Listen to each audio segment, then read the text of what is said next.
عليكم، اش اخباركم؟ كنتمنى يا ربي تكونوا بخير وعلى خير وانتم كتشاهدوا هذا الفيديو. اليوم ان شاء الله كما شفتوا انا خرجت باش نمشي لكارفور، حيتاش ديجا قلت لكم لي كرو ديالي اللي كانت استعملت ساهله ودابا غنمشي ناخذه، وموراها غنمشي ناخذ واحد ماشي شامبو، واحد تريتمون اللي غزال غزال غزال الشعر الجاف والمدقدق ولا اللي ما بقى فيه حتى شي. شنقول لكم انا، ديجا قلت لكم ان الشعر ديالي كنعملو ليميش دائما ليميش، وفحال ضرر بزاف. كنفكر نقطعو ولكن بقى فيا حيتاش انا من النوع اللي دائما شعري طويل. لذلك قلت نمشي نشري داك التريتمون، ما غنشريش التريتمون كامل حيت غالي، غنشري غير هاد المعالج ديال الزغبه. الثمن ديالو كنظن 30 اورو 100 مليلتر، كيستاهل حيت شي حاجه اللي طوب. غنمشي ناخدو ان شاء الله، وفاش غنجربو غنشارك معكم بطبيعه الحال. اذا كان مزيان هو اللي كيعملوه راه شكروه ومزيان، حيت انا واحد النهار مشيت لواحد الكوافوره كدير داكشي اورغانيك وكتستعملو بحال فاش كدير لك لي ميش وكتغسلهم لك كديروا لك في راسك وكتخليه، يعني شي حاجه اللي زويونه. هذيك السيده زعما كتستعمل المنتوجات اللي مزيونين، ما كتغش، يعني ماشي من داك النوع اللي دير لك شي حاجه اللي ماشي هي هذيك. ولذلك قلت نمشي نجربو ونشريه ان شاء الله. المهم دابا غنمشي لكارفور، الا كانت ماشي هميزه راه غنصورها معكم. وما تنساونيش بلي لايك والتعليقات زويونين ديالكم حيت بيهم باش كنتشجع ندير فيديوز. اذا لقيت قولوا نتوما الفيديو درتو المشاهده قليله ماشي مشكل، وبعد هادوك اللي كيشوفوا لي الفيديو يعملوا لي غير التعليق زوين وديروا لي لايك. المهم يلا خليكم معايا تنمشي لكارفور ان شاء الله. كنستنى صاحبتي هي جايه في الطوبيس، باش نمشيو غير من ما نمشيش حتى تما حيت كيكون سيركولاسيون عامر بزاف عليها، غتجي هي في الطوبيس وصافي. المهم هنايا من بعد ما وصلنا لكارفور عرفتوا شنو وقع فينا، شنو وقع فيا انا. المهم كنت غادا ما بيا ما عليا حتى كنلقى لالا الحمامه يا لالا ما بنت لها غير انا. عرفتوا مع الدخله ديالي بسم الله يلا، وديك الحمامه دارت الشغال ديالها، دارت شرع يديها على طربوشي على راسي، واخا انا كنتفائل. ناري شنو وقع فيا الحمامه العدوه. ها هي الكريمه اللي كنستعمل في الصيف، كنت لقيتها بروموسيون ما عقلتش رخيصه. دابا الثمن ديالها 17 اورو، ولكن مقارنه مع الفارماسيه راه رخيصه، الفارماسيه كتكون غاليه. هنايا راه بزاف د الانواع هانتوما، كاين اللي ماشي باللون، انا كناخذ هذه على حساب فيها بحال كريمه بحال فوندوتا.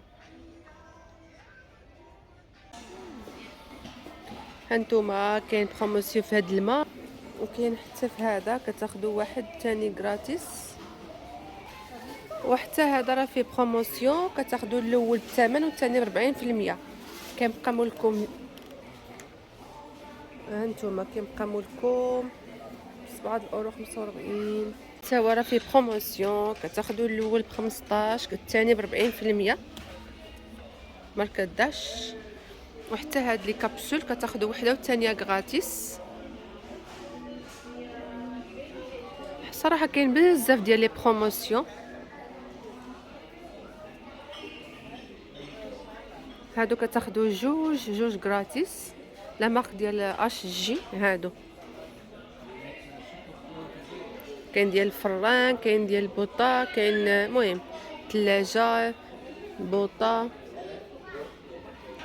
هادشي فيه كتاخذوا ثلاثه جوج باطل، يعني 5 د لي برودوي. هادشي ديال نيفيا، لا غام د نيفيا. هانتوما بالنسبه هاد لي ماشين العجانه، هاد الفريتوز ديال معلقه ديال الزيت 79 اورو، هما فيهم دي بروموسيون 30%. كاملين المواكن عندهم فيهم بروموسيون، ماشي كاملين ولكن الاغلبيه. من بعد ما تسخرت من كارفور كملت شغل ديالي تما، شدينا طريق جينا لهاد المحل اللي صورت لكم. راه بالنسبه لبنات بلجيكا ولا الجهه فين عايشه انا اللي كيتابعوني، راه جات في ماليناس وهي اللي عندهم هاد لي برودوي اللي جاي اللي كاين المحلات بحال هادو ما كتلقاوش عندهم هاد البرودويات هادو ديال اولابليكس. كاين لي باك كما شفتوا هاد بحال دابا هذا 59 اورو، ولكن داك الشامبو ديميلو راه صغير بزاف 30 مليلتر. انا كان خصني غير رقم 3 اللي هو يعني معالج ولا كيصحح الصغبه وكيردها مزيانه. بيرفكتور كيقولوا له كنظن. هو اللي خديت انا وخديته 29.50 سنت. راه فيه كلشي لا غام اللي بغى ياخد، كاين ديميلور شامبو، كاين كلشي. انا كان خصني غير هاد المعالج وصافي. وبالنسبه لهذا المحل راه كيبيع داكشي ديال ايبيلاسيون، كيبيع صباغه الشعر اشكال وانواع، وكيبيع بالجمله، يعني ماشي بالجمله، كيعمل دي بروموسيون، تاخدي 10 كيعطوك 5 بطال، كتاخد 3. المهم عندهم دي بروموسيون، هما دائما الاغلبيه عندهم دي بروموسيون. هنايا حتى الشيشوار ولي بلاك دايرين فيهم 30% بمناسبه بلاك فرايداي، عاملين فيه بروموسيون. المهم هاد المحل راه كيبيع كلشي، داكشي اللي عنده العلاقه بالشعر وإيبيلاسيون والضفار. ناري وما ديوش عليا يا خوتي، كنقول بزاف. المهم انا عندي مشكل مع هاد الكلمه، وعندي مع الصراحه. دابا ولفتوا معايا كتعرفوني. هانتوما اللي قلت لكم، يعني كتاخدي 8 صباغات 4 غراتيس وكيعملوا 14 اورو، كيبقى مزيان.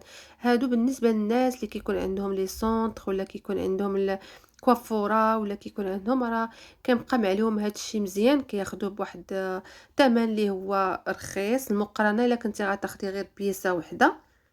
وهما راه كيبيعوا بياسه وحده، يعني ما كاين مشكل. وهادو هما المنتجات اللي خديت هاد اولابليكس. دابا راه دايره في شعري وباين الفرق.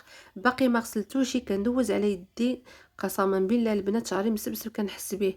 هو كيقول لك خليه من الاحسن 10 دقائق عاد غسليه، ولا كان شعرك متضرر خليه كتر، ماشي مشكل، يعني ما كيضرش. دابا انا درتو كتر من 10 دقائق، خليته حتى ان شاء الله ندخل ندوشو ونشوف النتيجه.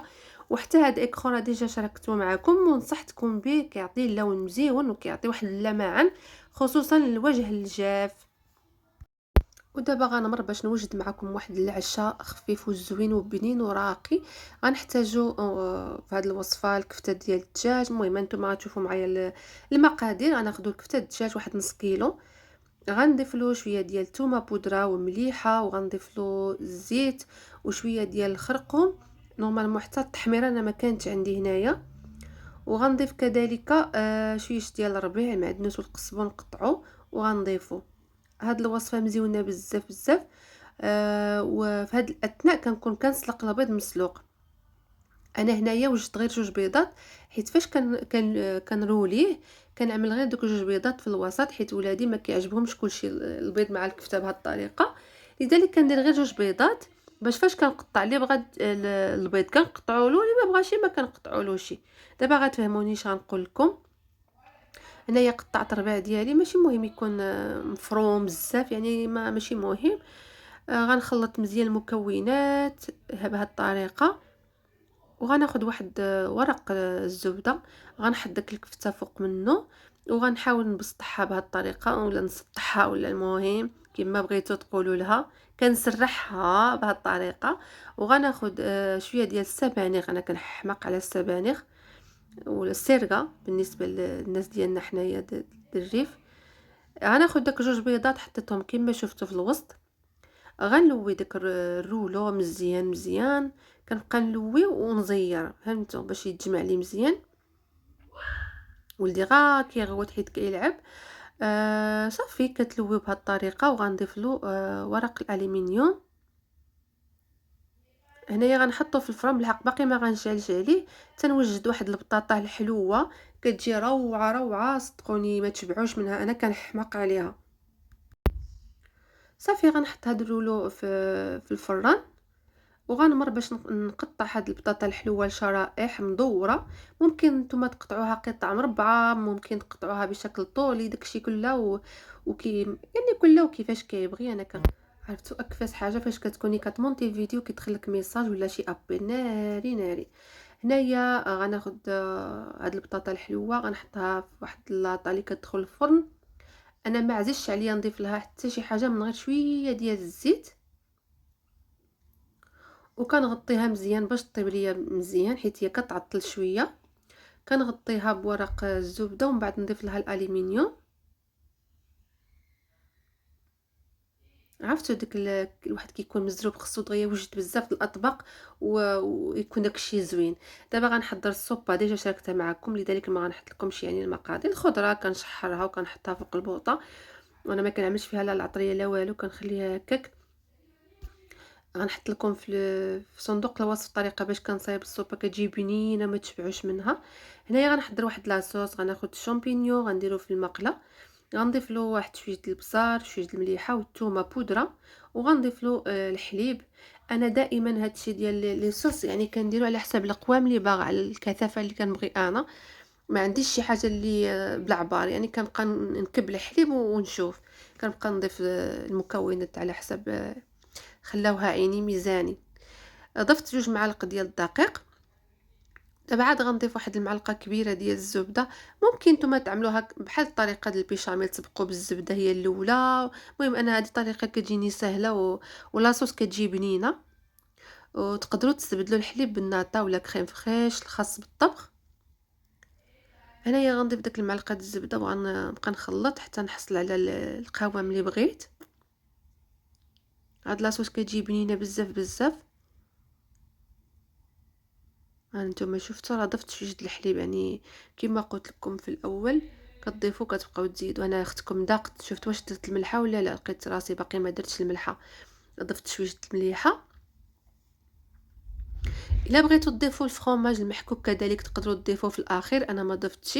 يعني هاد لي صوص كيما كيعجبوكم على حسب الذوق ديالكم. حتى السرقه بغيتو ترموا تما واحد شويه ديال السرقه كتجي روعه روعه. انا ما بغيتش حيت ولادي ما بغاوش، انا كتعجبني. هما قال لك لا ما ديريناش لاصوص بالسرقه، عمليها لنا غير هيدا. هنايا من بعد ما طاب هذا الرولو كيجي كحمق. علاش درت داك الزيت في الاول؟ باش ما تجيكمش الكفته ناشفه، بهذه الطريقه كتجي رطيبه. هنايا غنضيف له الفرomاج وغنردو الفران يذوب كيجي المذاق زوين. وبالنسبه للبطاطا غندير لها واحد معلقه كبيره ديال الزبده باش كتحمر، وكنحيد لها داك الورق الالومنيوم كنخليها تحمر. هنايا غنقطع داك الرولو. انا كانت عندي هاد الكفته ديال الدجاج هي اللي حاضره، نتوما ممكن ديروا هاد الكفته ديال البقري، يعني تقدروا تستبدلوها بالكفته العاديه ماشي ديال الدجاج ولا دلاداند، يعني كله الموجود عنده في الدار. هادشي اللي كنقول لكم فاش كنقطع في الوسط كيبان لي داك الديكور ديال البيض كيجي مزيون وكيجي شي حاجه اللي راقي. غنقطعو بهذا الشكل هذا. دوك الطراف الاخرين ما فيهمش البيض، وفي الوسط فيه البيض، يعني كله واش كيعجبو. ها نتوما كيفاش قدمت هاد البطاطا كتجي بحال هكا معسله ما تشبعوش منها. كاين اللي كيضيف لها القرفه، كاين اللي كيضيف لها السكر، انا كتعجبني هكا طبيعيه، وحتى ولادي كتعجبهم هكا. وبالنسبه للرولو قدمته مع لاصوص، وكان عندي شويه ديال لي شو سلقتهم، هادوك درتهم بوحدهم كيعجبوا ليا. وعملت السلطه المعروفه ديالنا المغربيه. وكنتمنى يا ربي هاد الوصفات ولا هاد الفلوق ديال اليوم يكون نال الاعجاب ديالكم، واكيد ما تنساونيش بلي لايك لي لايك والتعليقات زويونين. ودابا غنقول لكم خليتكم على خير الى فيديو قادم ان شاء الله. تهلاو لي في راسكم وكنبوسكم كاملين. بسلامه عليكم.